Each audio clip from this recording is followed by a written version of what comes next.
Okay, all you horror maniacs out there, Vince Maniaci from Box Office Maniacs back at you for Horror Month 2018. This time around, I've got a review of a soundtrack. That's right, a horror movie soundtrack. And this is the first soundtrack from the Nightmare on Elm Street box set collection of the Nightmare on Elm Street movie scores. All 7 movies plus Freddy vs. Jason. So 8 films, 8 movie scores, all by different composers, by the way. Now this movie score is from the original Nightmare on Elm Street. And the music is written and composed and performed by Charles Bernstein. And it is phenomenal. If you've ever watched the film, if you've ever just listened to the music in the movie, it's just phenomenal music. I've always enjoyed the entire score from Nightmare on Elm Street. It is such great music. And I actually had this soundtrack at one time by itself, on its own. This soundtrack was produced by Varese Sarabande Records, and I don't know if I'm actually saying that right, but Varese Sarabande, this company produces these records, and they're phenomenal. They produce all kinds of other soundtracks for stuff that you probably wouldn't even recognize or know that they made soundtracks for. And they actually put together 7 of the Nightmare on Elm Street films, or at least Freddy films. The only one they hadn't done was Wes Craven's New Nightmare, which they put into this set. But we're going to talk about the first one here. Okay, so before I get into the review here, I just want to let you guys know a couple things. First of all, I live in Florida. So right now, there is a hurricane happening out in the Gulf of Mexico, and it hasn't hit us yet. It's not here in my area of Florida, but it's going up it's projected to go up toward the Panhandle. So I'm not sure what's going to happen. I'm not sure if I'll lose power or anything like that. It's projected to go to the Panhandle, but you never know about these things. One of the hurricanes that we had in 2004, it was projected to actually hit my area of Florida, and then all of a sudden it took a massive right-hand turn and went in south of us. Even though we got the wind and the rain from it, it went in that direction, and those people were completely caught off guard and weren't ready or prepared for it whatsoever. So hurricanes can do that. They can take sudden turns. So who knows what will happen with this one. Like I said, it's projected to go to the Panhandle, but it could come through my area, which is Central Florida. Obviously, I can't play any of this music because of copyright laws and licensing and all that kind of thing. So I can't play any of the film's music. I can't play anything from this record. But if you know the movie, you know how great this score is. So you can always refer back to the film, and pretty much as I go through this, I'm going to name off some of the tracks, and just naming off some of the tracks kind of puts you where the film is. It'll kind of tell you exactly what I'm talking about in the movie. So I'm going to describe each one of these tracks for you guys so that you understand what I'm talking about. And hopefully you'll know how great all of this music really sounds. These first tracks, the first 17 tracks on here, like I said, were originally on the original album for Nightmare on Elm Street. And I believe they did make an actual record album when this first came out. And then eventually they put it on CD. And then just a few years ago, they remastered it and brought it back out again. And then they did this box set where they remastered all the Nightmare on Elm Street soundtracks that they've ever done, plus Wes Craven's New Nightmare, and put them all together. So these first 17 tracks are from that album. So I'm going to talk about those for a little bit here, and then I'm going to get to the bonus material and the demos that are also on this album, which is absolutely fantastic. But let me get there. So the first track on here is called Prologue, and it's basically the Nightmare on Elm Street theme or Freddy theme that plays throughout the film, but not just this film, it ends up in the later films as well. It's Freddy's theme, basically, and it's that that's Freddy's theme, and it goes all the way through this album. So the second track on here is called the main title, and this is obviously exactly what it says, the main title. This is the beginning of the film, and this is where Freddy is, of course, building his glove and sharpening the knives and getting it, preparing his glove, and of course he does that "pah" in the beginning of it that everybody loves. That's one of the coolest parts about the title, is him doing that with his glove, and then turning his hand around and you see the inner part of his glove. It's just riveting music, and you hear that,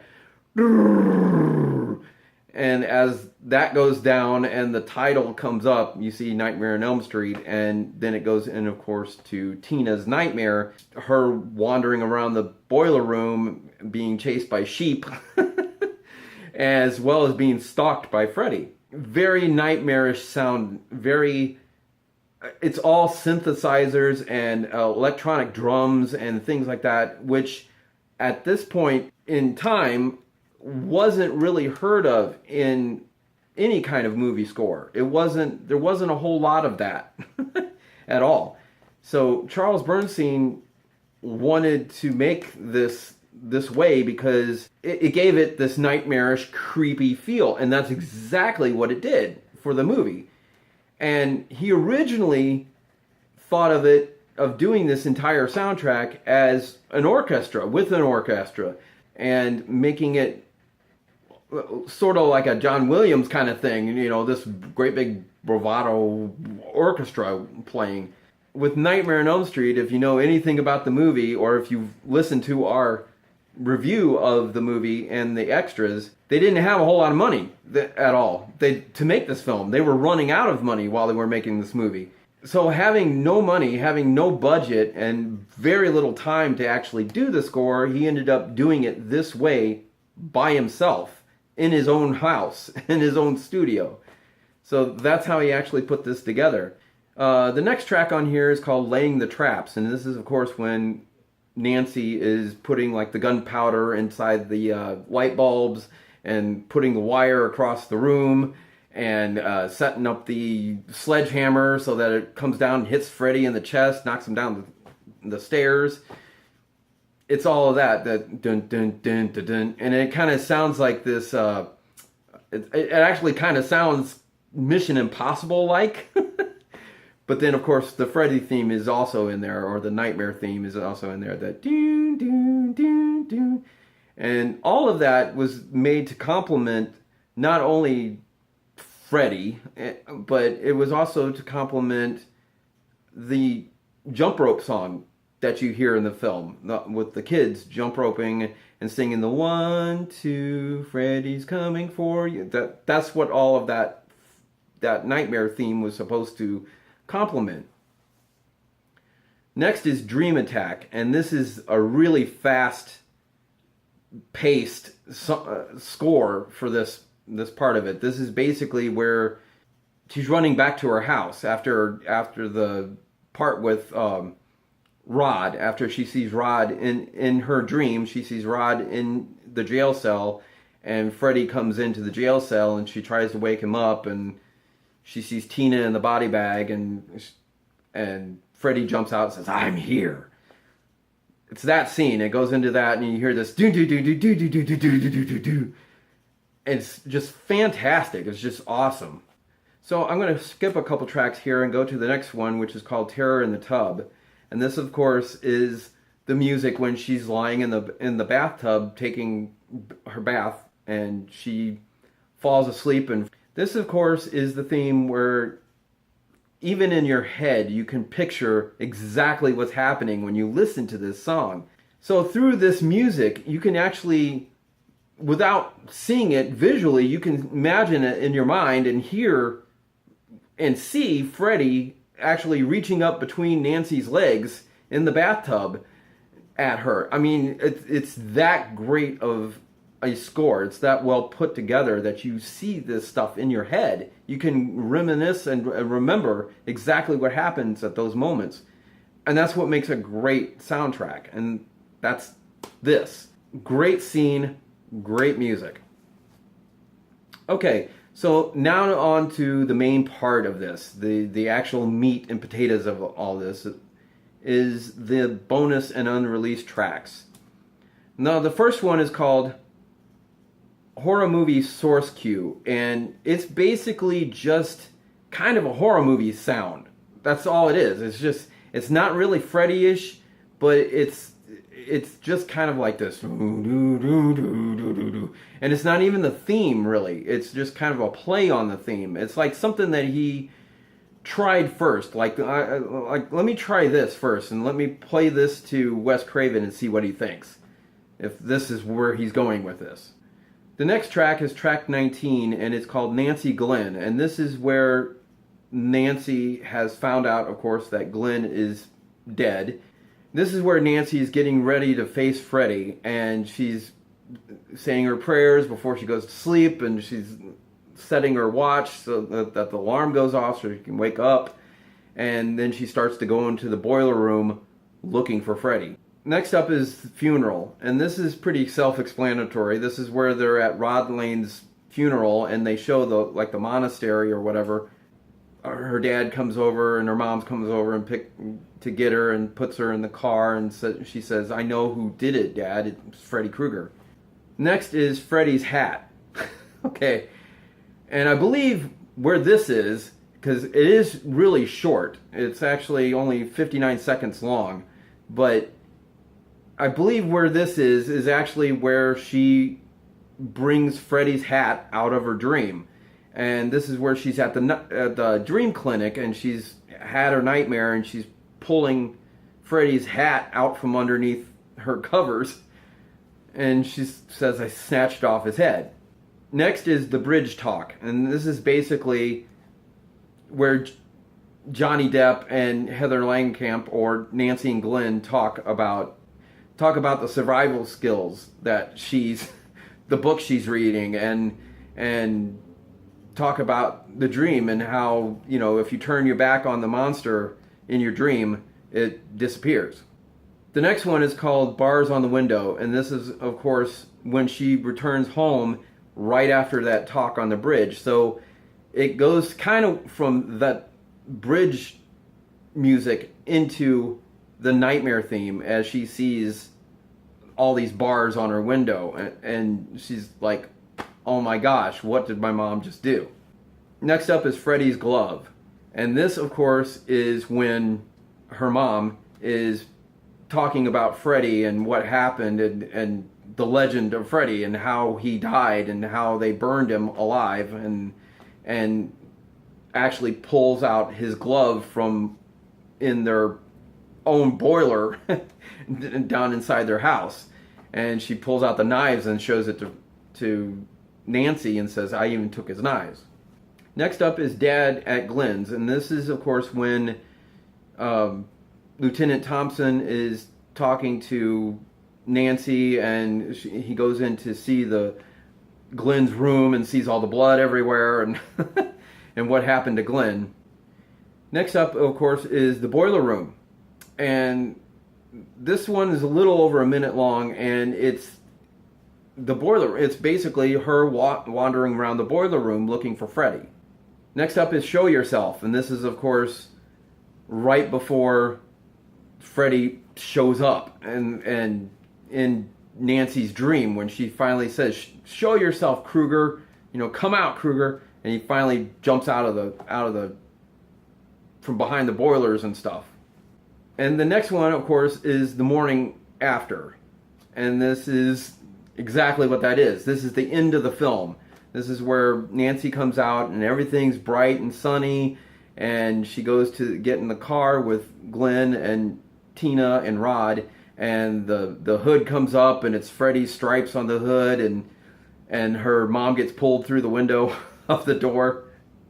And then the last one on the unreleased stuff is called Stingers, and this is basically stuff throughout the film where you see Freddy suddenly jump out, like in the very beginning of the film when he slashes into that sheet and starts to rip it in front of Tina.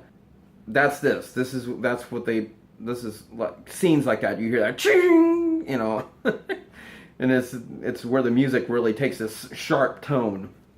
Okay, so the next part of this is demos, and the first one is called Freddy Number 1, and it's 3 minutes and 32 seconds long, and it's basically the main title. It's pretty much the main title. It's a different or alternate take of the main title, and it's not bad. It actually sounds pretty good. But I like the main title the way it is, I have to say. Next up is Weird Number 1, and this is kind of the same thing. It's kind of just as they're wandering around the boiler room, it's just weird stuff, weird put together like theme mashup, and again, not bad. Doesn't sound bad at all. The next theme is Chase Number 1, and Chase Number 1 is basically Dream Attack. Again, this is where she's running away from Freddy. Freddy's chasing her. This is after that nightmare where she had just saw Rod in the jail cell, and Glenn was supposed to wake her up, and he falls asleep and doesn't wake her up. It's an alternate take of that, and it's actually really good. But I kind of like the way they did it in the film. I think the one in the film is actually better. Then there's Chase Number 2, which is another alternate take of that same music. And this one is probably my least favorite out of the 3 versions. It's not bad. Again, it's not bad. It's just, it's like it takes more bass and more, it goes more into this rather than the upbeat version of the other 2. Then there's Rhythm 1, and this is kind of where it's kind of the laying of the traps theme. You hear this, it's that kind of theme, that ding ding ding ding ding ding ding ding, and it's okay. Again, I like the one in the film better than this. So you can kind of understand why these are demos, and this is why these are like rough drafts of what he started with. So he obviously perfected all of this. Then there's the theme sketch, and this is his play on the Freddy theme basically, and it's different, kind of just him playing around with it and seeing where it was going to go. Again, being a demo, that's exactly what this is. And the last track on this great, fantastic soundtrack is A Nightmare on Elm Street concert overture. Basically, this is a mashup of all the themes throughout the music, throughout the entire soundtrack, done with an orchestra. So you actually get to hear what he originally really kind of envisioned for Nightmare on Elm Street to be. And as great as it does sound as an orchestra, I think what he ended up with was way better. It does sound great in an orchestra, but this is what he ended up with doing in the movie and doing it for the movie was way, way better. And I'm kind of glad they didn't go with this, because it actually made him do something that was really smart, and having to do it on his own, it made it better. It just made it better, and it sounds so fantastic. But this orchestra sound of it is kind of funny, because this is the way he envisioned it originally to be. But in the later soundtracks that we'll get into eventually, they kind of did that. They actually did go into that in some of the later soundtracks, where it was a little more orchestral than all synthesizers and stuff. Overall, a great soundtrack. Fantastic soundtrack. And as you can see, it's not the poster on here. This is just like a piece of the whole booklet. If you watched my unboxing, this is a piece of the whole booklet that comes with an unboxing. This is the first corner of it. But on the CD itself, if you can see this. I know there's reflection. On the CD itself, if you notice, that's Nancy down there. This is the poster of Nightmare on Elm Street. You got Freddy's claw there, and Nancy down here, and Freddy up top. So it's pretty cool. They put the poster on the CD itself, the original movie poster. It's pretty freaking cool. I like the way they did that. It looks like an actual album. I love how they did that. It actually looks really good like this. So, very cool. So that was Nightmare on Elm Street 1. I hope you enjoyed this trip down memory lane with the Nightmare score. Like I said, I'm kind of sorry that I couldn't actually bring you the music to actually listen to, but I hope I gave you enough information that you'll go, even when you watch the movie, you'll go, oh yeah, that's what he was talking about. This is what he was talking about. Man, that sounds great. And I hope that helps. So, of course, next up we have Nightmare on Elm Street 2, Freddy's Revenge. So I hope you guys will stick around for that. This is Horror Month 2018. And please, please, please subscribe to us. We need more subscribers. We need you guys to get out there and tell people about us. Subscribe. Tell them, let them know what we're doing this month. 31 straight days of horror films and horror-related objects and figures and all kinds of stuff that we do here. By the way, we also sell t-shirts. And we put the link down in the description box. So if you ever want to buy a t-shirt, these are Horror Month t-shirts. So there you go, a Horror Month t-shirt. You want to pick one of these up, right? Isn't that cool? Designed by us, Horror Month t-shirts. They're on sale. Get them while they're hot. So they're as hot as Freddy Krueger's boiler room. This is Horror Month 2018. And of course, whatever you do, don't fall asleep.